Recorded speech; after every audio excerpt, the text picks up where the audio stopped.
Welcome to the Key Chapters of the Bible podcast. This is a daily podcast that's going through the key chapters of God's Word.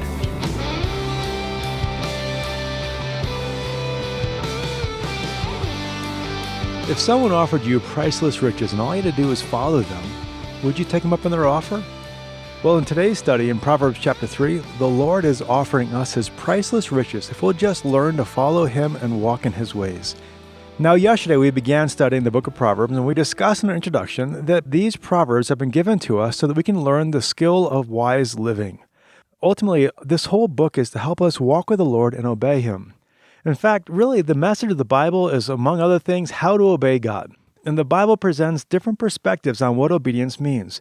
For instance, from God's priest's perspective, he might teach that obedience is about being holy.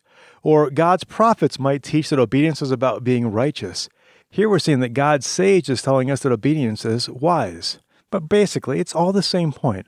God's people obey Him, and when they do, they receive spiritual riches that are holy and righteous and wise. Yesterday, we saw that wisdom is like a path of safety. Today, it's like a treasure of riches. And so as we go to verse 1 says, "My son, do not forget my teaching, but let your heart keep my commandments." And then he tells us why in verse 2. He says, "For length of days and years of life and peace will be added to us." Now, you might remember from yesterday that we explained that the book of Proverbs is really just a collection of gnomic literature. Gnomic literature contains instructions for how things go, and here we're seeing in verse 1 that wise living adds to the length of our days. Now, that's generally true because wise living walks with God, and walking with God will keep us away from the paths that lead to self-destruction, and so just a length of days. Well, going on to verse 3. Verse 3 tells us that wisdom is like beautiful jewels that we should carry around with us always. It describes these jewels as kindness and truth. Now, a kind life is one where we are living a life to benefit others, just caring about others and thinking of what would be best for them. A true life is where our words are accurate and true, reliable. Where about God's truth, we speak in truth. Now, just think about this world and think about how different things would be if everyone would just walk according to the principles of kindness and truth. If everything we did, we just examined through the lens of, is this kind? Is this true? If we live by these principles, we would find the blessings of verse 4, where we would find favor and good repute in the sight of God and man. I mean, God is pleased with kindness and truthfulness. And by and large, so is mankind as well. And what a great promise for those who would pursue these riches and walk in God's ways. Well, going on to verses 5 and 6, these are famous verses that are just such great truths for us to live by. We should just memorize these verses and live them in our life. Proverbs 3 verses 5 and 6 says, "Trust in the Lord with all your heart, and do not lean on your own understanding. In all your ways acknowledge Him, and He will make your paths straight." That could be just an entire sermon right there. This is such a key to wise living. Wise living is learning to trust the Lord and lean on Him. Again, all of this is instruction from God. We need to learn to trust this instruction. When you lean on something, you're putting your weight on it. You're letting it support you. And Solomon is comparing our trust to leaning upon God. He is telling us that we need to trust the Lord, lean on Him, rely upon Him, learn what He is saying, and actually lean on these things, trust in these things, and do them. And he says, do this with all of our heart. A wholehearted trust in the Lord means not to divide our mind about Him, not to maybe think, well, I'll just do it God's ways for a little bit and the world's ways, whichever is better today or tomorrow. Solomon is calling us to just be wholeheartedly devoted to the Lord, doing what is wise and best and right according to God's word and not anything else that anyone else would be telling us. And as we give ourselves over to the Lord and follow His ways, He will make our paths straight. Now, here's the thing. There will be times when our own understanding will get in the way. We think that, well, we're wiser than God, that we'll just take this shortcut and things will work out better if we do it our way. Well, in that case there, we're leaning on our own understanding. Or we're doing what you see in verse 7 warning here, that we're becoming wise in our own eyes. That's not the path of wise living. The path of wise living is to specifically go back to God and acknowledge Him. Acknowledging Him is not like just kind of tipping our hat saying, hey there, we recognize you're there. No, it means to go back to Him and seek to order our life by His instructions, by His wise counsel. And as we seek to walk His paths, He will make our paths straight. Now, the biblical idea of a straight path here is this idea where the path is not crooked, it's not twisted, it's a righteous path. It's according to God's design. It's a smooth path and a straight path. It doesn't mean there won't be challenges. but it is still a straight path that's leading us directly to the Lord. Well, as we go on in chapter 3, verses 9 and 10 now shift completely. Remember we said this yesterday, that you're just going to have a collection of ideas here. Sometimes they don't necessarily fit in their context. And here now we go to verses 9 and 10, and it's shifting our focus to just being faithful with our finances. Verse 9 says, "Honor the Lord from your wealth and from the first of all you produce." And so here we're seeing that it is possible to honor the Lord with our wealth. To honor Him means to recognize that all we have is from the Lord.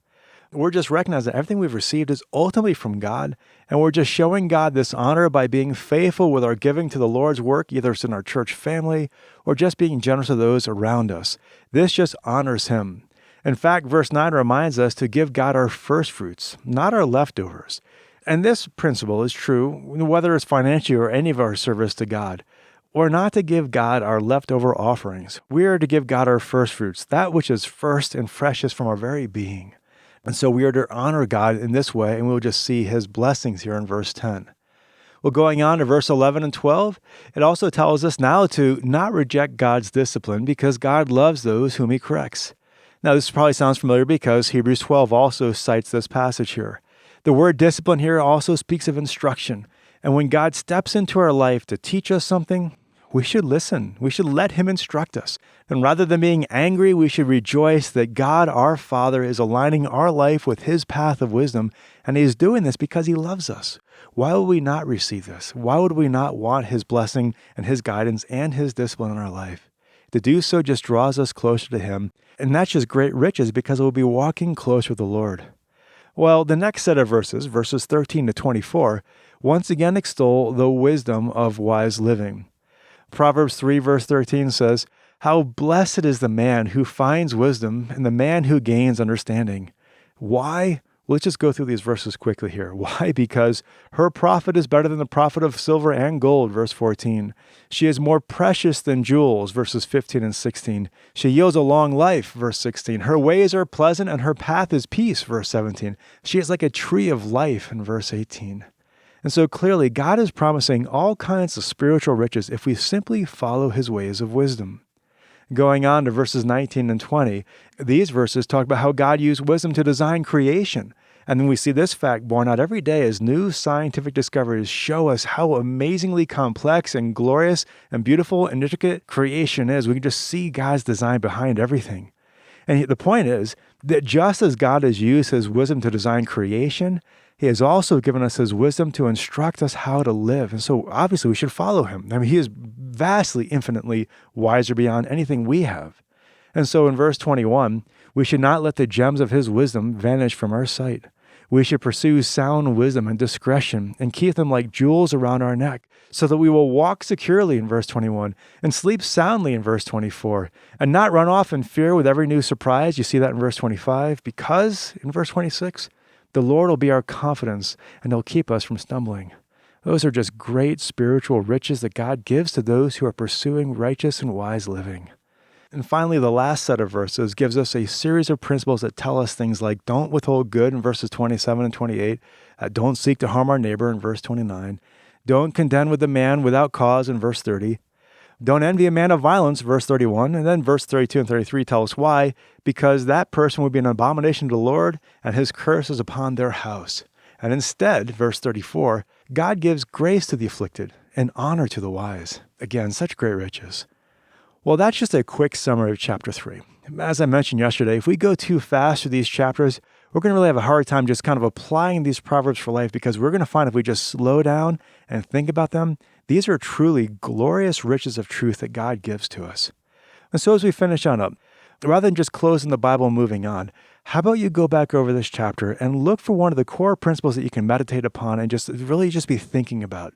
Maybe it's trusting the Lord, or maybe it's being faithful with your finances, or submitting to His discipline, or being good and kind, or not withholding good that is due. Why don't you go ahead and pick a proverb from this chapter, a principle from this chapter, and then just meditate upon it and think about it from every angle you can. Ask yourself questions like, how would this principle be rooted in God's character? How does it come from His character and His ways? What does it look like to obey this proverb? What's it look like to disobey it? Why would someone disobey it? If a person is disobeying it, how do we get back onto the path of obedience? And how would our own life have to change if we were to be fully living out that principle? And then, since every spiritual principle requires God's grace to actually live it, let's end our time today just asking the Lord to give us the grace and wisdom and guidance to bring our life into conformity to His ways, that we might walk with Him. Well, with that, may the Lord bless your time meditating upon these spiritual riches of this chapter here. Thanks for listening, and God bless.